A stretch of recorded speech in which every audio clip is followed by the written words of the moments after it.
रिया clinic निर्मल में जड़ी बूटियों से बेहतरीन इलाज का वाहिद मरकज, जहां डॉक्टर राहुल कुमार और डॉक्टर सुचित्रा बगैर ऑपरेशन के इन बीमारियों का इलाज करेंगे।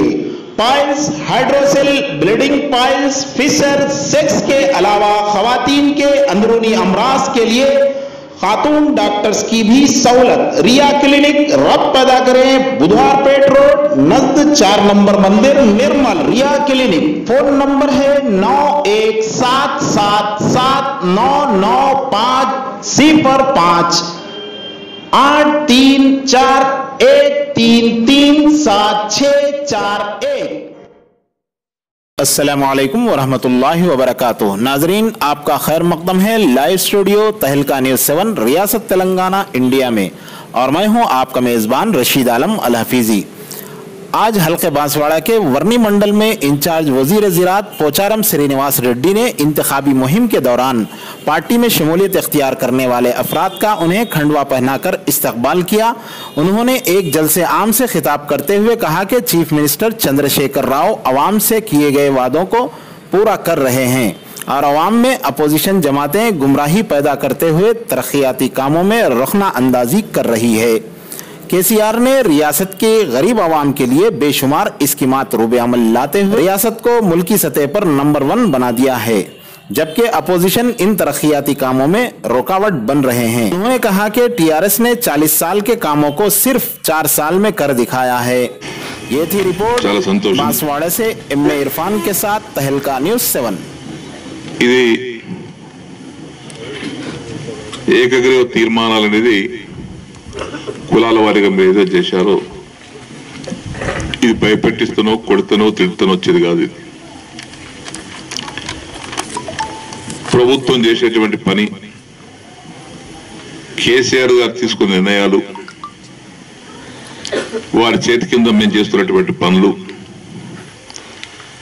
తెలంగాణ తెచ్చుకున్న తర్వాత మన గడ్డ, మన తెలంగాణ, మన ముఖ్యమంత్రి వడ్డించేవాడు ఎక్కడున్నా ఏ మూల కూర్చున్నా వడ్డిస్తున్న సామెతలాగా ఈనాడు గౌరవ ముఖ్యమంత్రి గారి నాయకత్వంలో మన ఒక్క కాన్స్టిట్యున్సీ కాదు, రాష్ట్ర వ్యాప్తంగా అన్ని జిల్లాల్లో అన్ని కాన్స్టిట్యున్సీలో కుడియడమ గత 40 సంవత్సరాల జరిగినటువంటి అభివృద్ధి ఈ 4 సంవత్సరాల జరిపించడం దీని ముఖ్య కారణం అని చెప్పేసి ప్రమాణం చేస్తా ఉన్నాం. ఈరోజు ఒక్కొక్క పథకం తీసుకుంటే నిన్ననే ముఖ్యమంత్రి గారు నిజామాబాద్లో ప్రకటించారు. పెన్షన్ విషయంలో 200 ఉన్నటువంటి దాన్ని మనం 1000 రూపాయలు ఒకేసారి 500 పెంచాం. 500 ఉన్న వికలాంగ పెన్షన్ 1500 చేశాం. అక్కడక్కడ జోగిన్లు, భర్తతో విభేదాలు వచ్చి దూరం ఉన్నటువంటి బిడ్డ వాళ్ళు కూడా సార్ మాకు కుటుంబం భారం అవుతుంది, మా పిల్లలు మా దగ్గర ఉన్నారు, ఇబ్బంది ఉందని చెప్తే సీఎం గారు చెప్తే ఆ ఒంటరి మహిళలకు కూడా పెన్షన్ ఇస్తా ఉన్నాం. బీడీ కార్మికులకు కూడా ఇస్తా ఉన్నాం. కొద్ది మందికి పిఎఫ్ నంబర్ వ్యత్యాసంలో కొంత రాకుండా పోయింది, అది కూడా సీఎం గారితో ఒప్పించి పిఎఫ్ నంబర్ ఉన్నటువంటి ప్రతి వారికి ఇచ్చే విధంగా సాయం చేద్దాం. దాంతోపాటు మరొక మాట కూడా నిన్న సార్ అన్నారు, మరొక మాట కూడా సీఎం గారు అన్నారు.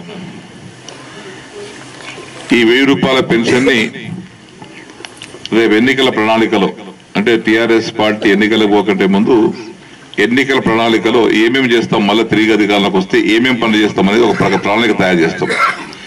దాని కేశవరావు గారి అధ్యక్షతన ప్రణాళిక సంఘం, ఎన్నిక ప్రణాళిక సంఘం పనిచేస్తూ ఉంది. ఇంకో 5-10 రోజుల్లో టీఆర్ఎస్ పార్టీ ఎన్నికల్లో గెలిచిన తర్వాత ఇంకేమేమి మంచి పనులు చేస్తామనేది ఓ 10 రోజుల తర్వాత ప్రకటించబోతా ఉన్నాం. అందులో ఒకటి పెన్షన్ కూడా పెంచేటువంటి అవకాశం ఉంది. 1000 రూపాయల పెన్షన్ ని ఎంత చేస్తారో సార్ తెలియదు, వయసు కూడా తగ్గించే అవకాశం ఉంది, పెన్షన్ కూడా పెంచేటువంటి అవకాశం ఉంది. అది ఎంత వేస్తారనేది సార్ నోట్లో తింటే బాగుంటుంది.